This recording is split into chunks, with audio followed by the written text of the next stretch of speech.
Egipto, más allá de las pirámides.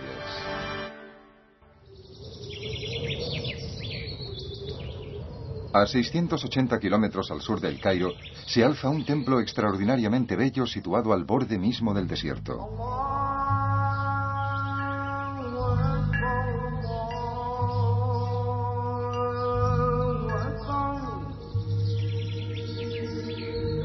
En su interior, caída en el suelo, hay una imagen de 1000 toneladas de uno de los mayores faraones de Egipto, que dejó tras de sí un gran misterio: el destino de muchos de sus hijos.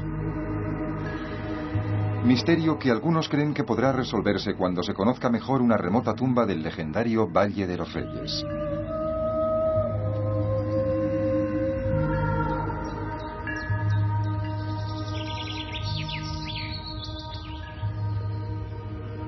Este montón de enormes piedras en desorden fue en su tiempo una estatua de Rameses II, que gobernó en Egipto hacia el 1200 antes de nuestra era. Su cara mira al cielo, y aquí tenemos un hombro. Es una de las mayores estatuas jamás esculpidas, y se levantaba aquí, en el Rameseo, el templo funerario de Rameses, cerca de la actual Luxor. Se cree que en el siglo V, los cristianos coptos derribaron la estatua y que con el paso de los siglos, los terremotos acabaron de destruir los restos del faraón caído. De todos modos, Rameses dijo la última palabra y hoy su imagen constituye una ruina colosal. Esta estatua es el mejor símbolo del papel de Rameses II en la historia de Egipto. Fue un faraón que llevó sus ejércitos a la victoria y que construyó grandes monumentos por todo el país. Gobernó 67 años. Su reinado fue el segundo más largo de un faraón. Después de su muerte, la historia le recordaría como Rameses el Grande.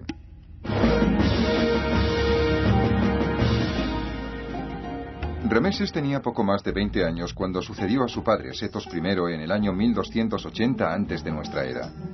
Setos había sido un faraón dinámico y triunfante, y se aseguró de que su hijo tuviera una buena preparación para sucederle. De niño, Rameses acompañó a su padre a la guerra y aprendió de primera mano la forma de dirigir un ejército. Siendo aún joven, estudió técnicas de ingeniería y supervisó las canteras donde se tallaban los grandes obeliscos destinados a decorar los templos egipcios. Su formación valió la pena. El reinado de Rameses II fue inigualable en logros y estabilidad. El adolescente que había acompañado a su padre en las batallas se convirtió en un decidido guerrero que defendió Egipto de las amenazas exteriores. Rameses II también aplicó sus conocimientos de ingeniería y dejó para la historia algunos de los más bellos y espectaculares monumentos de Egipto. En una civilización de grandes constructores, este faraón fue uno de los más sobresalientes. Más de 3000 ciudadanos egipcios trabajaron para tallar los bloques de piedra del Rameseo, el bello templo dedicado a su persona.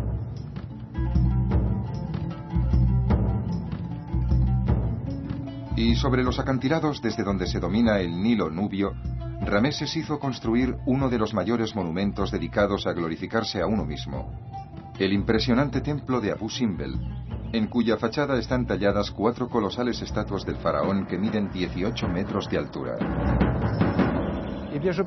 Creo que Rameses se puede incluir entre las grandes figuras históricas del antiguo Egipto. Fue un militar de talento que, con sus batallas, aseguró cierta estabilidad a su reino. Y llenó Egipto, desde el delta del Nilo hasta Nubia, de monumentos que cuentan la historia de su reinado. Rameses fue un gran guerrero y sus monumentales construcciones sorprendieron ya a los primeros turistas que navegaron por el Nilo en tiempos de los griegos y los romanos. Durante su reinado, la fama y la riqueza de Egipto crecieron y sus súbditos vivieron un período de esplendor. Tan grande era la opinión de Rameses sobre sus propios logros que se declaró a sí mismo divino. Un dios que vivía entre los mortales. Sin embargo, su condición divina no impresionó a un famoso grupo de visitantes de su país. La tradición judio-cristiana menciona a Rameses II como el faraón que en tiempos de Moisés ordenó el éxodo de los israelitas de Egipto. De todas sus hazañas, tal vez la mayor fue una paternidad muy pródiga. La bella Nefertari fue su esposa más famosa, pero tuvo otras muchas reinas oficiales, esposas menores y concubinas. Gracias a ellas, Rameses fue padre de un centenar de hijos conocidos, entre los que se incluyen al menos 50 varones. Tener tantas esposas e hijos probablemente no era insólito en un faraón. Lo que sí resulta insólito es que Rameses elaborara listas de sus hijos y dejara constancia de ellas en muchas construcciones. En las paredes de los templos los hizo representar en largas procesiones principescas, en las que figuran tanto los hijos como las hijas del rey.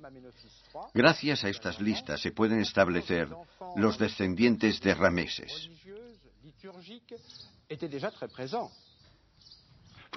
De la mayoría de faraones del antiguo Egipto, se desconoce quiénes formaron parte de la familia real. De Rameses II, en cambio, conocemos los nombres de muchas de sus esposas y también de muchos de sus hijos e hijas, más de 2 docenas de cada sexo. Rameses II fue sin duda un personaje singular por el hecho de que ningún otro faraón antes o después de él prestó tanta atención a sus hijos. A pesar de ese reconocimiento público tan poco habitual por parte de su padre, sabemos muy poco de la vida de esos hijos.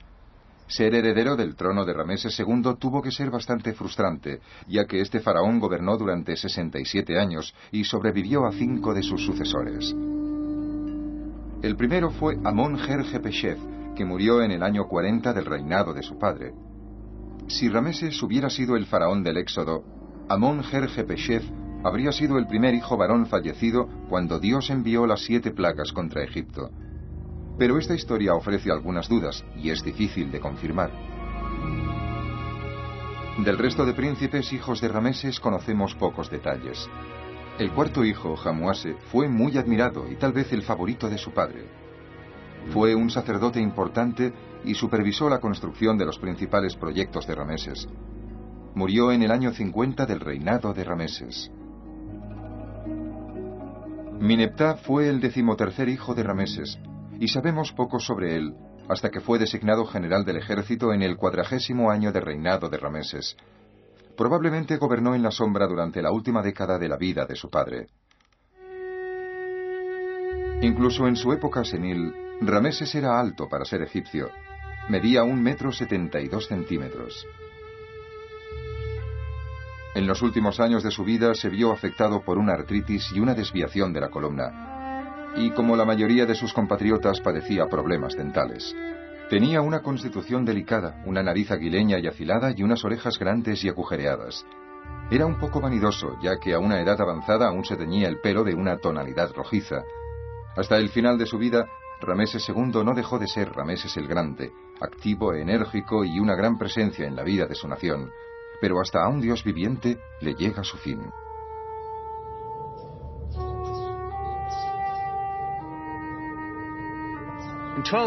En el 1212 antes de nuestra era, Rameses II murió a la edad de 90 años. Si la esperanza de vida en Egipto era de poco más de 30 años, los dioses tal vez quisieron mostrar a los mortales la extraordinaria naturaleza de su rey.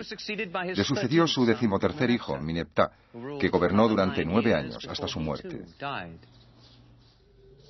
Del resto de los hijos de Rameses solo conocemos 2 de sus tumbas. Los demás han desaparecido. Son los príncipes perdidos de Egipto.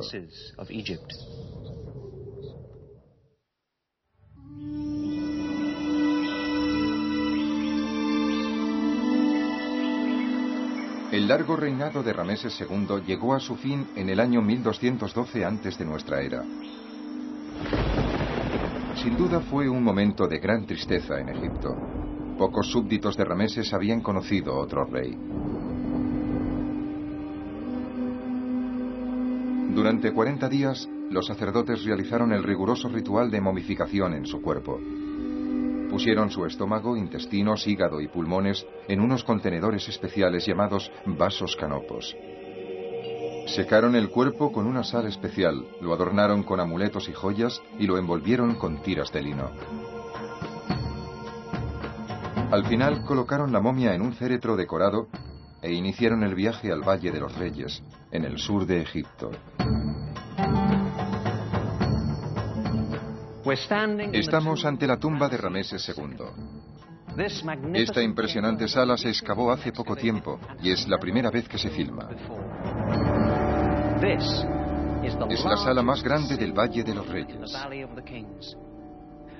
Se supone que los sacerdotes transportaron el cuerpo momificado del faraón a esta cámara y lo bajaron hasta un gran sarcófago que se encontraba aquí. Debieron poner sus vísceras contenidas en los vasos canopos en un arca de alabastro que bajaron hasta este hueco. Encima había una bella capilla dorada de madera. Una vez terminados los últimos rituales, los sacerdotes barrerían el rastro de sus huellas mientras abandonaban la tumba y dejaban solo al gran faraón para toda la eternidad en este bello lugar, en el corazón de la montaña.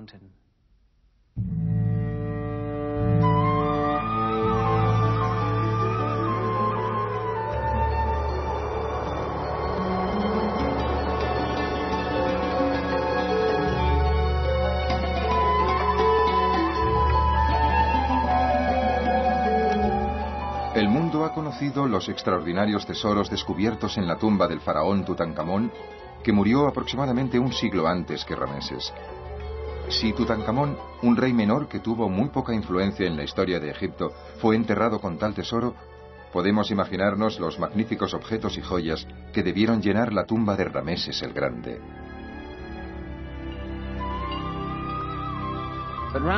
Pero Rameses no tuvo suerte al elegir el lugar de su último reposo.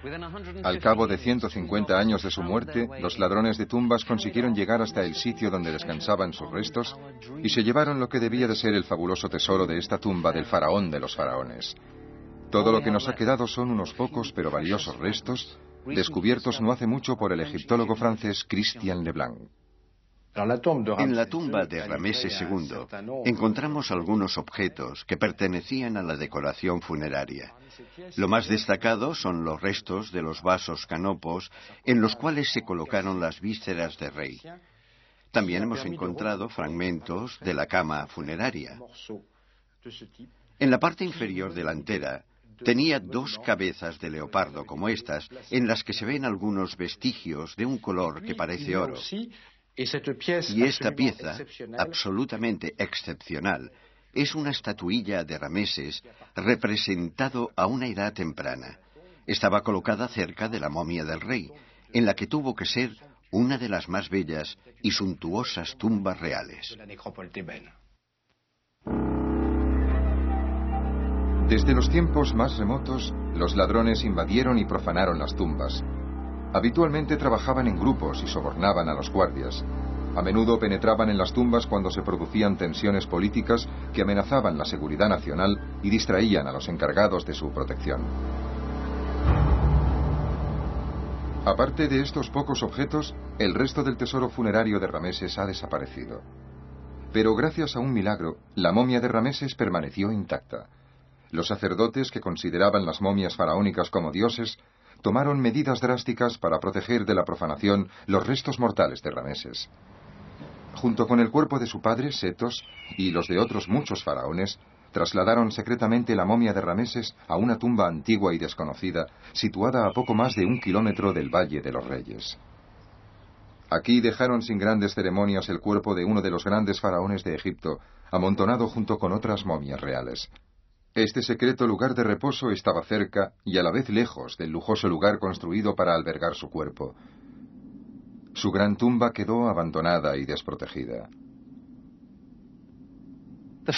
Como humillación final, en los siglos siguientes al traslado de la momia del faraón, hubo una serie de tormentas poco habituales en el desierto, que llenaron la tumba de agua y destruyeron las pinturas y los excepcionales relieves que cubrían toda su superficie.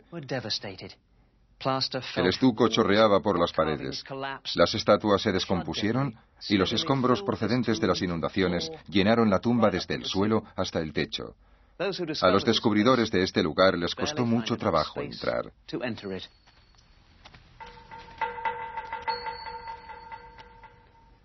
Finalmente, en 1881, el asistente del conservador del Museo del Cairo, el alemán Emil Brooks, recuperó las momias del escondite secreto 3000 años después de haber sido llevadas allí. El lugar donde se encontraban los restos de Rameses ya no era un secreto. Sin embargo, nada de lo que se encontró en el escondite de momias aportó luz al misterio de los hijos del gran rey. ¿Cómo era posible que estos príncipes, cuya existencia estaba tan documentada, desaparecieran de la historia? Se tardaría otro siglo para encontrar una posible respuesta. Los hijos de Rameses habían estado durante todo este largo periodo de tiempo a escasa distancia de la tumba de su padre. Al salir de la tumba de Rameses en el Valle de los Reyes, observamos que estaba bien acompañado. Aquí hay 61 tumbas más. Dando un corto paseo nos encontramos con la legendaria tumba de Tutankamón. El padre de Rameses, Setos I, también fue enterrado aquí. Mineptah, su hijo, está aquí al lado. ¿Dónde se encuentran las tumbas del resto de los hijos de Rameses?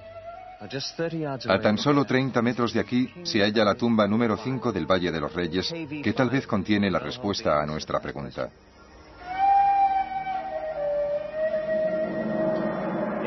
En 1825 el egiptólogo James Barton entró en esa tumba, pero la consideró poco importante. Más tarde esta zona quedó recubierta por toneladas de escombros.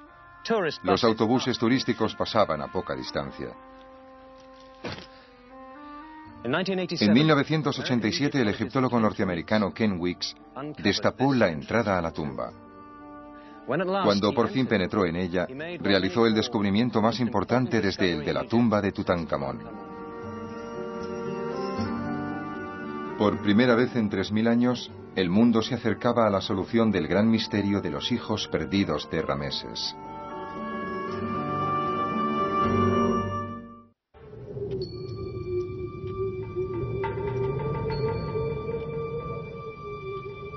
Durante 450 años, los faraones de Egipto fueron enterrados en un desolado valle, situado en pleno desierto, para proteger sus tumbas de los ladrones. Esta zona es conocida como el Valle de los Reyes. En él se cavaron 62 tumbas en la piedra caliza. Estos palacios subterráneos se embellecieron suntuosamente con pinturas y relieves.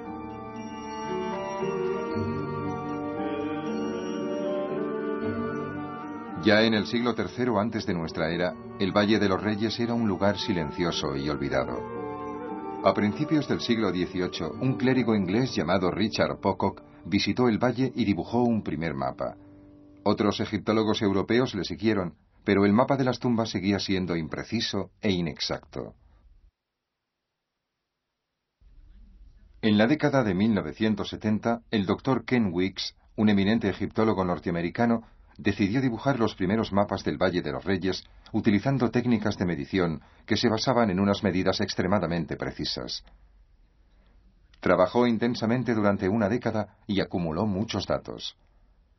Por desgracia, al final de la década de 1980, carecía de los fondos necesarios para editar el mapa. Por ello decidió utilizar todos los conocimientos que había acumulado para llevar a cabo otro ambicioso plan. Pensé que podíamos emplear el poco dinero que teníamos en ese momento para hacer algo que quise hacer unos años antes. Consistía en visitar los archivos históricos e intentar identificar tumbas que se habían descubierto en el siglo XIX, pero que se habían perdido. Quería ubicar esas tumbas e incluirlas en el mapa del Valle de los Reyes. Después de una minuciosa investigación en los archivos históricos apareció una tumba. La habían descubierto en el siglo XIX y la habían designado como KV5, que quiere decir tumba número 5 del Valle de los Reyes. En 1825 el inglés James Barton excavó un túnel de 25 metros en la tumba KV5. Dibujó un croquis en el que indicaba la presencia de 11 salas, pero sus anotaciones no inspiraron demasiado entusiasmo entre sus colegas. Hasta el mismo Howard Carter, el descubridor de la tumba de Tutankamón, utilizó la ladera de la KV5 para verter los escombros de sus excavaciones. Sepultaron la tumba bajo 3 metros de piedras y, como si eso no fuera ya suficiente, unas riadas provocadas por unas lluvias torrenciales que asolaron el Valle de los Reyes acabaron cubriendo de escombro la entrada de la tumba, que quedó escondida. En 1920, o tal vez antes, la KV5 era un recuerdo lejano y distante. No se veía nada. Pero a Ken Weeks le intrigaban los dibujos que Barton había hecho de la tumba. En su mapa apareció una tumba distinta de las que había visto. Casi todas las tumbas del Valle de los Reyes tenían unos largos pasillos que fueron tallados en la roca firme. Según el dibujo de Barton, en esta tumba había 6 alas que iban en todas direcciones a partir de la entrada, como los tentáculos de un pulpo. Pensé, qué aspecto tan extraño para una tumba. ¿Por qué no la localizamos? Algo más llamó la atención de Weeks. En 1989, unas investigaciones indicaron que la olvidada tumba KV5 tal vez fuera la tumba de los hijos perdidos de Rameses. A partir de las notas de Barton, Ken Weeks supo en qué lugar del valle debía empezar a buscarla. Tomó una decisión. Intentaría encontrar algo perdido durante mucho tiempo. Para empezar, cavamos una zanja de 1 metro de ancho. Lo primero que encontramos fue un corte en la roca que había sido claramente realizado por el hombre. No era una depresión o un hoyo natural de la ladera. Y luego empezamos a encontrar rastros de peldaños. Después de meses de intenso trabajo, el equipo de Ken Weeks limpió la entrada de la KV5. Finalmente había llegado el momento de conocer su interior. En el verano de 1989 habíamos limpiado la escalera que llevaba hasta la entrada y la primera sala, pero no tenía este aspecto. Estaba completamente llena de los escombros de la ría. ¿Hasta qué altura? Hasta aquí. Gracias a un pequeño túnel que cavó James Barton en 1825, podíamos ver algo en su interior. En el techo hay restos del humo de la lámpara de Barton. Así que se arrastraron por el pequeño agujero que había cavado Barton. Sí, era el único acceso a la tumba, y ni en aquel momento pudimos ver ninguna de las paredes laterales. ¿Era realmente muy pequeño? ¿Qué medidas tenía? Bueno, podríamos decir que incluso era bastante estrecho para mí. Así que se arrastraron hasta aquí sin sospechar que estaban trabajando en esta sala. ¿Cuánto tiempo les costó? Tardamos 5 años en limpiar la sala, pero en el segundo año ya sabíamos que había algo en la KV5. En lo alto de la pared encontramos una serie de jeroglíficos que indicaban que esta era la tumba de uno de los hijos de Rameses II, cuyo nombre estaba inscrito aquí, Amon-Her Jepesef. Era el primogénito de Rameses II. ¿Fue la primera confirmación de que uno de los hijos de Rameses podía estar enterrado aquí? Sí, exactamente. Y era el primogénito. Al cabo de poco las cosas mejoraron. En la pared donde descubrimos el texto encontramos otra escena de Rameses, un dios y un hijo, que no era Amon-Her Jepesef, al que llamamos Rameses Jr. para evitar confusiones con su padre. Entonces nos dimos cuenta de que se trataba de una tumba con múltiples sepulturas. Había al menos 2 hijos reales enterrados en la tumba, algo que hasta entonces jamás habíamos visto. Ken Weeks estaba convencido de que la KV5 prometía ser algo más que una tumba menor, aunque aún no sabía si encontraría más cámaras que las 11 salas descritas por Barton en el croquis original. Sin embargo, los progresos para desentrañar los secretos de la KV5 eran de una lentitud agónica. El Valle de los Reyes recibe una media de 1 o 2 milímetros de lluvia al año, pero una vez cada 50, 60 o 70 años, una tormenta asola la zona y causa un desastre. Cuando las aguas de las riadas y los escombros llegan a la KV5 en la entrada al valle, van a una velocidad de 50 a 70 kilómetros por hora y arrastran rocas de las dimensiones de una nevera. Las 11 riadas que han asolado la KV5 la han llenado completamente de escombros, arena, cieno, piedra caliza, astillas, que a lo largo de los siglos se han secado hasta tener una consistencia casi de cemento. La limpieza de las toneladas de escombros que llenaban la tumba requirió muchísimo tiempo. Las técnicas para limpiar los escombros de una tumba o de un yacimiento arqueológico apenas han cambiado en el último siglo. Aún cargamos con cestos hechos de neumáticos viejos y los llenamos utilizando palas o picos para luego transportarlos a mano y dejarlos en el exterior de la tumba.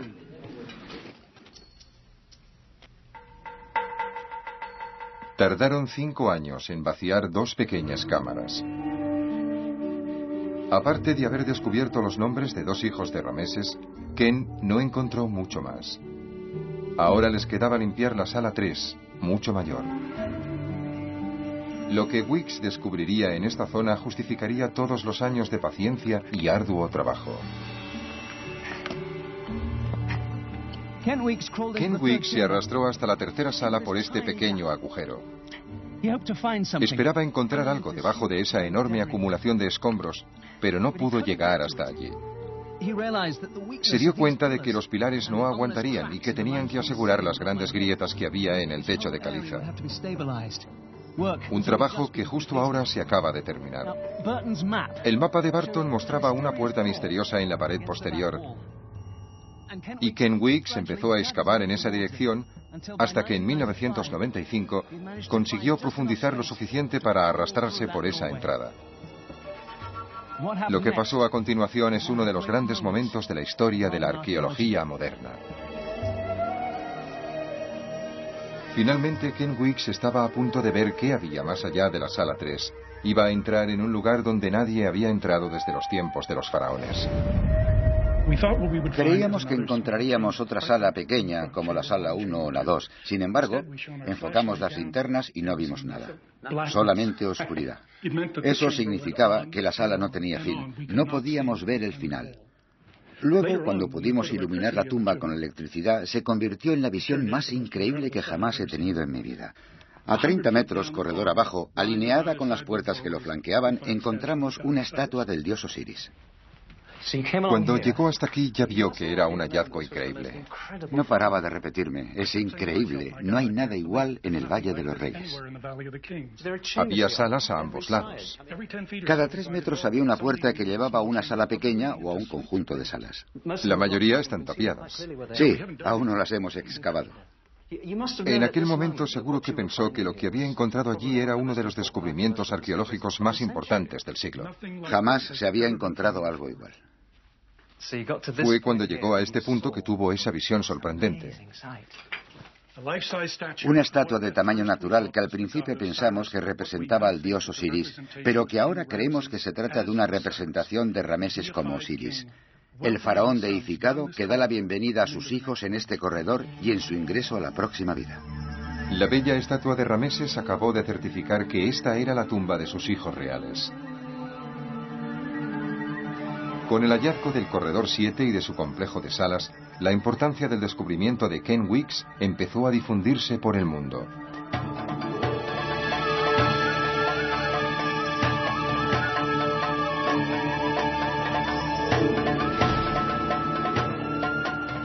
La mayoría de las tumbas del Valle de los Reyes no tiene más de 8 salas.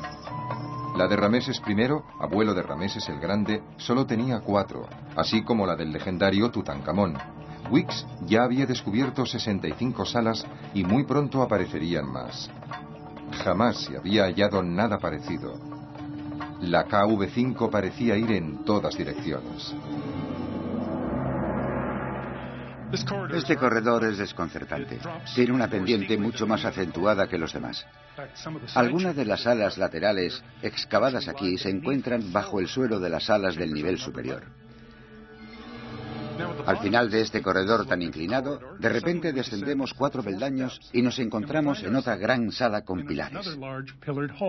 En este caso, es una cámara rectangular con 3 pilares en el centro. Se trata de un buen ejemplo de la estratigrafía a la que nos hemos enfrentado en la KV5. Como el resto de las salas, esta también se había llenado con los escombros de las riadas, en los cuales se pueden apreciar las distintas capas. En el corazón de la tumba, a cientos de metros de la entrada, los escombros siguen siendo un problema. Este es uno de los corredores que aún están por excavar. Va hacia el sur, directamente hacia la tumba de Tutankamón. Nadie sabe con certeza por qué. Hay una pared lisa al final y tal vez haya otra entrada. El problema es llegar hasta allí.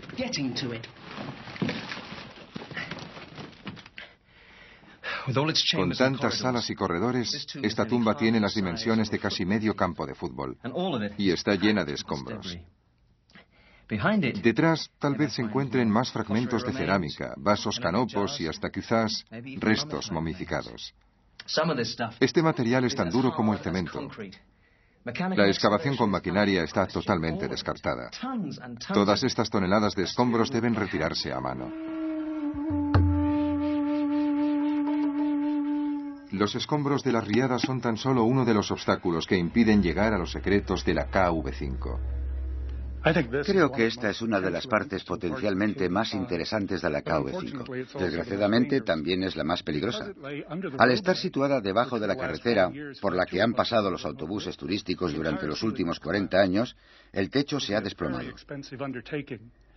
Levantarlo sería una tarea muy costosa, pero estoy convencido de que, si pudiéramos hacerlo, encontraríamos pruebas, tal vez un sarcófago u otra obra de arte funerario, que probaría sin lugar a dudas que la Sala 5 fue el lugar donde se enterró a uno de los hijos del rey. A causa de las inundaciones, las pinturas y relieves de las paredes de la KV5 están muy deteriorados. Pero a medida que se vacían las salas, los restos de relieves indican con claridad